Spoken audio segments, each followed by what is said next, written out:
में किसान अपने मान सम्मान का चुनाव समझ करके उत्तर प्रदेश से भारतीय जनता पार्टी का सफाया करेगा। इसी गाजीपुर बॉर्डर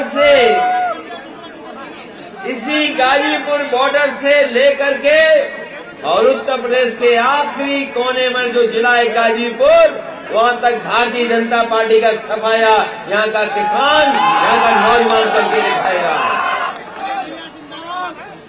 वो याद है कि नहीं याद है कि हवाई चप्पल वाले हवाई जहाज में बैठेंगे? कितने हवाई चप्पल वाले हवाई जहाज में बैठ गए? और जिन हवाई जहाज में बैठना था वो भारतीय जनता पार्टी ने हवाई जहाज भेज दिए, और जहां हवाई जहाज खड़ा होता है वो हवाई अड्डा भेज दिया। और डीजल पेट्रोल इतना महंगा कर दिया है कि आपकी गाड़ी नहीं चल सकती, मोटरसाइकिल नहीं चल सकती। बताओ, पेट्रोल 100 के पार हो गया कि नहीं हो गया? और वो लाल वाला सिलेंडर कोई भरवा पा रहा है कि नहीं भर पा रहा है? और ये भारतीय जनता पार्टी के लोग अभी तो लाल टोपी से घबराए थे, ये जब से हरी टोपी आ गई है तब तक उनका होश उड़ गया है।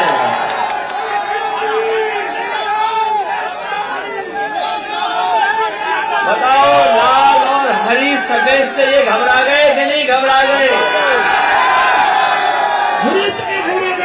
और ये जो पलायन की बातें कर रहे हैं, आपने तो अखबार पढ़े होंगे कि हमारे बाबा मुख्यमंत्री कह रहे थे कि मथुरा से चुनाव लड़ेंगे। फिर बाबा मुख्यमंत्री ने कहा कि हम प्रयागराज से चुनाव लड़ेंगे।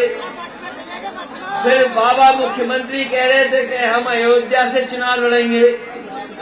और भारतीय जनता पार्टी ने उनका ऐसा राजनीतिक पलायन कराया कि उन्हें घर पहुंचा दिया। बताओ, वो घर पहुंच गए कि नहीं पहुंच गए? और कम से कम समाजवादी लोग तो ऐसे हैं कि जिन्होंने सड़क ऐसी बनाई जिसमें हवाई जहाज उतर जाते हैं।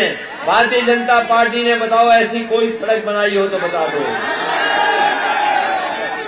कोई सड़क बनाई हो तो बता दो। उनकी सड़क पे तो उनके प्रिय जानवर आ रहे हैं, बुल आ रहे हैं, बुल। बताओ, इस बार बुल और बाबा को हटाओगे कि नहीं हटाओगे? और भारतीय जनता पार्टी ने तो पहले ही उन्हें पैदल कर दिया था। याद है कि नहीं याद है? पैदल कर दिया था। अभी तो आपने वोट नहीं डाला है। जब हापुड़ के लोग वोट डालेंगे धौलाना में, जब वोट पड़ेगा गढ़मुक्तेश्वर में, और जब वोट पड़ेगा हापुड़ में, तो बताओ पैदल हो जाएंगे कि नहीं हो जाएंगे? बताओ, इन्हें पैदल करोगे कि नहीं करोगे?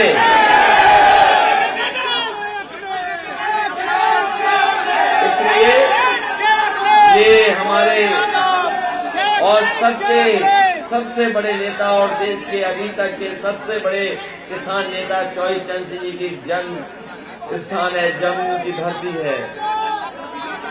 मैं आपको भरोसा दिलाता हूं कि यहाँ गन्ना पैदा करने वाले किसान हैं। कोई ऐसा नहीं जिसके पास खेत और गन्ना ना हो। ये जो जिन्ना चिल्ला रहे हैं, वो बताओ गन्ना चिल्लाएंगे कब चिल्लाएंगे? और अभी भी बकाया है आपका पैसा, अभी भी सरकार भुगतान नहीं करा पाई। लेकिन मैं आपसे कह के जा रहा हूं, समाजवादी पार्टी ने घोषणा पत्र में तय किया है कि 15 दिन के अंदर किसानों का गन्ने का भुगतान होगा। और सरकार बनने के बाद हापुड़ के किसी किसान का कोई पैसा किसी चीनी मिल के पास बकाया नहीं होगा। अगर सरकार को भी देना पड़ा तो सरकार से दे करके आपके आंदोलन पे कभी भी धरने पे नहीं बैठने देंगे। इसीलिए गठबंधन ने तय किया है कि चाहे हमें फार्मर्स फंड बनाना पड़े, एक बजट से पैसा अलग निकाल के रखना पड़े, वो रखेंगे। आपको मिल पे धरना न देना पड़े, डीएम के धरना न देना पड़े, आपका भुगतान 15 दिन के अंदर हो जाए, ये इंतजाम अगर कोई करेगा तो समाजवादी लोग करेंगे। जब आपका बिजली का बिल आता है तो बताओ करंट आता है कि करंट लगता है कि नहीं लगता है? बिजली का बिल जब आपका आता है तो करंट लगता है कि नहीं लगता है? इसलिए समाजवादी पार्टी ने तय किया है कि 300 यूनिट घरेलू बिजली फ्री होगी, कोई बिल आपको नहीं देना पड़ेगा। ये बाबा मुख्यमंत्री कुछ दिन पहले स्मार्टफोन बांट रहे थे, स्मार्टफोन। मुझे नहीं लगता किसी नौजवान को स्मार्टफोन दिया होगा उन्होंने। और उन्होंने वादा किया था कि लैपटॉप भी देंगे, और उन्होंने लैपटॉप इसलिए नहीं दिया क्योंकि हमारे बाबा मुख्यमंत्री लैपटॉप चलाना नहीं जानते। बताओ बाबा मुख्यमंत्री लैपटॉप चला पाते होंगे? और अब जाकर के टैबलेट दिए, टैबलेट। और 4.5 साल तक कौन सी टैबलेट देते रहो ये बताओ? कौन सी टैबलेट देते रही है?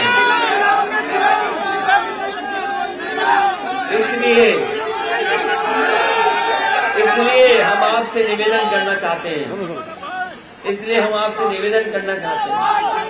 चुनाव तो आप बहुत आगे हैं। चुनाव में आप बहुत आगे हो, चुनाव में कोई मुकाबला नहीं है। लेकिन अगर आपने वोट नहीं डाला तो हम और आप लोग पीछे रह जाएंगे। इसलिए बताओ वोट डालोगे कि नहीं डालोगे?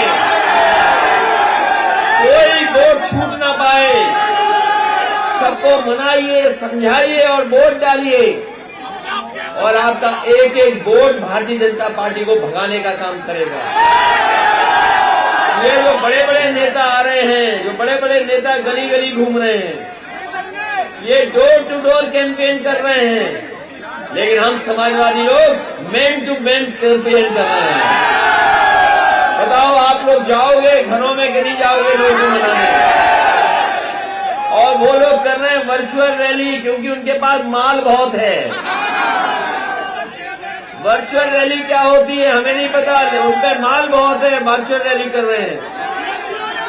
लेकिन हमारे कार्यकर्ता फिजिकल रैली करेंगे, उनकी बैटरी डाउन हो जाएगी, लेकिन हमारी समाजवादियों की और आरएलडी वालों की कोई बैटरी डाउन नहीं होगी। उनकी वर्चुअल रैली की बैटरी डाउन होगी, लेकिन फिजिकल रैली करने वालों की कोई बैटरी डाउन नहीं होगी। इसलिए आपसे मेरी अपील है कि ये चुनाव आपके भविष्य का है, ये चुनाव उत्तर प्रदेश के भविष्य का है। और जो भविष्य के बारे में सोचोगे, आज कोई समाजवादियों का मुकाबला नहीं कर सकता काम पर। अगर एम्बुलेंस किसी ने चलाई और कोरोना के समय पर किसी को एम्बुलेंस की मदद हुई तो बताओ समाजवादियों की एम्बुलेंस ने मदद की कि नहीं की? और ये पुलिस वालों को चलने के लिए सबसे ज्यादा गाड़ी समाजवादियों ने दी। अभी थोड़ा बहुत नाराज होंगे आपसे, लेकिन जैसे जैसे चुनाव पहुंचेगा आपकी तरफ ही देख रहे हैं। इनको भी अगर किसी ने गाड़ी दी है, ये लोग थाने में डीजल पेट्रोल के लिए पैसा मांगते थे। आप पता कर लो, हमारे जाने के बाद किसी भी पुलिस अधिकारी से पूछ लेना, पहले थाने में गाड़ी चलाने के लिए पैसा मांगते थे। जब तक कोई पैसा न दे दे डीजल पेट्रोल के लिए, तब तक पुलिस नहीं चलती थी। लेकिन 100 नंबर ला करके समाजवादियों ने सबसे अच्छा काम किया है। फोन मिलाइए, पुलिस पहुंचेगी और आपकी मदद करने का काम करेगी। आने वाले समय में अगर पुलिस को और बेहतर करना पड़ेगा इस तरह की गाड़ियों को और बढ़ाना पड़ेगा, जिससे कि कम समय में मदद के लिए पहुंच जाए। वो समाजवादी लोग 100 नंबर की गाड़ी को बढ़ाने का काम करेंगे। बाबा जी ने एक ही काम किया, 100 का 112 कर दिया। वो नाम बदलने वाले मुख्यमंत्री हैं। आप उड़ाए के नहीं आए थे, लेकिन नाम नहीं बदल के गए, पता नहीं क्यों भूल गए।